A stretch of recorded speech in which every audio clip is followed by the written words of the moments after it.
What's good, YouTube? It's Christmas Innovation here, bringing out another episode of Locals Report today. Today at Locals was really good. Well, I'm gonna start by saying I went X2 drop, so I guess that's not really that good, but I guess it's good in a way because I picked up some good cards I needed for the next set. I ended up picking up a Stratos and etc. But you guys didn't come here for my pickups. You guys actually came here for my report to see how I got smacked up. So without further ado, let's begin. Round one, I played up against Raccoons. And Raccoons is a deck that I haven't played against in a while. And it was pretty much a 2-0 sweep. Game one, he was trying to do everything he could with that one guy that brings one from the deck, that one guy that switches them from the graveyard. Sorry, I don't know their names. You guys know the only deck I have right now is Gadget Stun, mainly the hand. So D Prisons, T Kings. It was enough control just to put in work game one. And in game two, it was pretty much no difference. I sided in Spell Shattering Arrow against him because he was playing Call of the Hornets and some other oh yeah, Phoenix Chain. So I felt like Spell Shattering Arrow was pretty good. He did Obedience School me game two. I don't know why he didn't make the Notoria Beast, but he was trying to go for that little Pegasus thing that shuts off all the monsters. And I just didn't let him do it. I had the warning, the Phoenix Chains, the breaking skills. This is GG no read. So that was pretty much a 2-0 sweep against Coons. So yeah. Round two, played up against. Now this game was actually really, really intense. Played up against Light Sworn Shadows. And if you guys don't know what Light Sworn Shadows are, this is not the Patrick Hogan build. This is some guy who basically came second place at his regionals in some different state. A guy in my locals, who's actually a subscriber of mine, played a variant of that deck, and game one was super intense. It was like back and forth plays over and over and over. He ended up just smashing me, I believe, game one. Yeah, because I know what happened. Remember what happened game one. Now I'm sorry. It came up to the point where we were going back and forth. I had a field of Gaga Cowboy in defense mode, got him down to 200 life points. 200.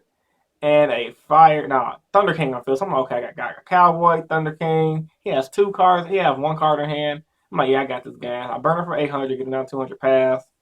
He goes top deck, Book of Moon, my Thunder King. I'm like, okay. One light, one. And this is the funny part about it. I had a Vanity Infinite set. So I'm like, why the fuck would he Book of Moon Thunder King? And I should have just flipped over Emptiness on his turn just to be a douche. But I didn't want to flip it over due to the fact that it was like, okay, I want to change to a Shadow Fusion just because he draws one. So that way I can just make it fizzle. Because who knows that he was in a top deck?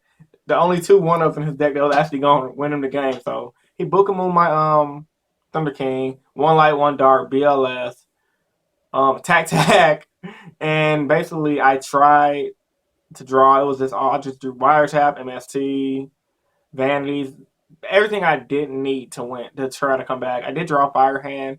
I could have won if I had an Ice Hand, but I took Ice Hand out the deck, and that ended up basically I lost the game. No, actually I didn't take Ice Hand out the deck. What the fuck am I talking about? That was game two.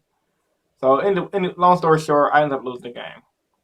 Game two, another back and forth game. I get him down to 200 again. We're going back and forth like constantly. Like he's milling off everything. I main that Chaos Trap Hold not just for fun, for shits and giggles. And I open up like 2 or 3 back row, and he goes Shadow Fusion, pops him back row, make constructs, and yeah. So all I remember was I got him down 200 again, and once again BLS one light one dark banish, and then he started to come back with BLS, and I'm like, oh my god, if I lose against this guy from 200 life points, I get told, that'll be so trolly because game one I got him down to 200, he came back and won. I'm like, if he come back in game two with 200 life points, I'm like, that deck is honestly, it's not even sacky because it's so consistent. I see why the guy came second in his regionals, but this guy is not obviously a different guy from the guy that did second at the regionals. This is some guy in my locals. So basically, long story short, I ended up ripping the Regeki and attacking with Red Gadget for game. So it is what it is. And then game three, he went first, and it was just a slaughter. He just milled like 20 cards, had a giant field. I couldn't do anything. I lost. So I'm like, yeah, GG. Shook his hand. Ain't nothing you can do about that. I'm like, whatever. When Dark Claw come out, I'll be able to fight that shit with full force. And round three, because it's just a free local, so if I do go X1, I could get 2 packs. But I didn't go X1. Round three, I played against. Oh, I didn't know I was playing against. I was playing against one guy, and I'm like, okay. I thought it was spirits. Cause I saw him play the one spirit guy. Then he played Kaitakage. Then he played Laval Chain. I'm like, what the hell is he doing? Couldn't find out the guy was playing a Herald of Ultimate deck using the spirits. Now, I haven't seen a Lintheos build, so I'm assuming that must be a Lintheos variant because that's like the only because Lintheos like the only Herald of Ultimate player that I know that actually does pretty good with it. If you guys don't know who a Lintheo is, he has a big channel with like 10,000 subs, so should go probably check it out if you want to see his Herald of Ultimate whatever light deck. So basically, I had back row, but he had the MSTs and he made it the crew. And he eventually he stacked up with a Laval chain that the Golgra, however you pronounce that card that lets you pay 3,000 and send cards from your extra to the graveyard. He summoned that card, paid 6,000, send 2 Heralded Arclights, brung out Herald Ultimate, searched out the Herald stuff, Master Ritual Art, brung out the Herald Ultimate Light, and he had Dark Factory Map Production, got like 2 normals and I lost. I'm like, great. I was like, yep, this is some bullshit. So game 2 came in. I went first, set back row, and I beat face him. I had back row, I had outs, and it was pretty. I mean, it wasn't like it was a slaughter. We were going back and forth, but he got it. Then game 3, he went first. Tell me why, guys. This dude goes Advanced Ritual Art, send 3 normals, 3 of the normal Dark Witch Girl for Herald Ultimate Light. Paid. He played Senja with that. He played something else. But all I know is his ending field was Herald Ultimate Light, Arcelor Christia, and something else. I don't know. It was so plus 3 back row. I'm just sitting here like, yeah, that's good Yugi's right there. So I'm like, okay, I'm not gonna be a bitch. I'm like, okay, cool. I'm gonna try to fight it out. I drew my card. I set my fire hand, set 3 back row pass, and it was just a slaughter. He normal summons the honest. Attacked with Arcelor Christie. I tried to pop. He negated with Herald, obviously. And I'm like, and you had honest. So no matter what I did, guys, he had honest, Vance Richard R. Herald. It was just a slaughter. And I'm like, yeah, I can't do nothing about it. It was funny. So I'm like, I was irritated a little bit, but I'm like, no, whatever. That deck is so clunky. Like, it's good, and it's consistent. I can see it being really good in slower formats, but right now against like a tier 1 deck, I don't see it being that good. Cause it'll be good. It'll be like it's like the type deck you take to a regionals. You'll go 3-0, and then you'll start losing due to consistency issues. In my personal opinion, not talking shit about the deck because it smacked me up, but it's just one of them things where it's like, yeah, I got my shit pushed in. So I got 2 It's pretty cool deck though. I never played against the Herald Osman deck. It does a lot of fun things, and it was really legit. Shut me up. I was like, wow, nice.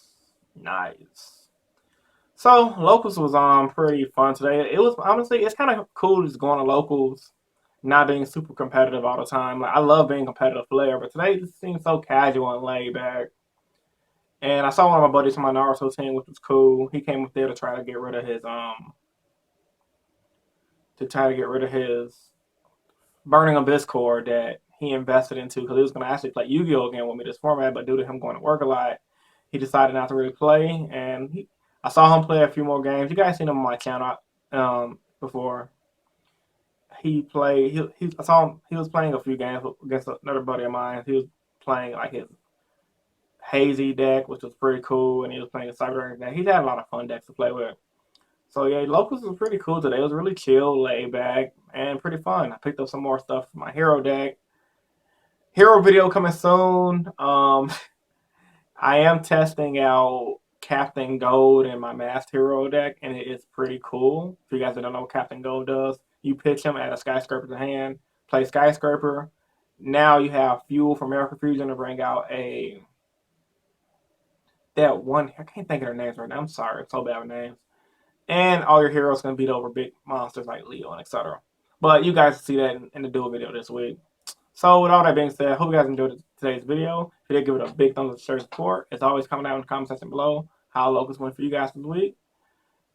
If you're a new viewer to this channel, I would love for you to subscribe because I do tons of competitive content where the goal is to help you guys get better. This was Chris from Team Innovation. I am signing out. Rate, comment, subscribe, guys. Deuces, and have a good day.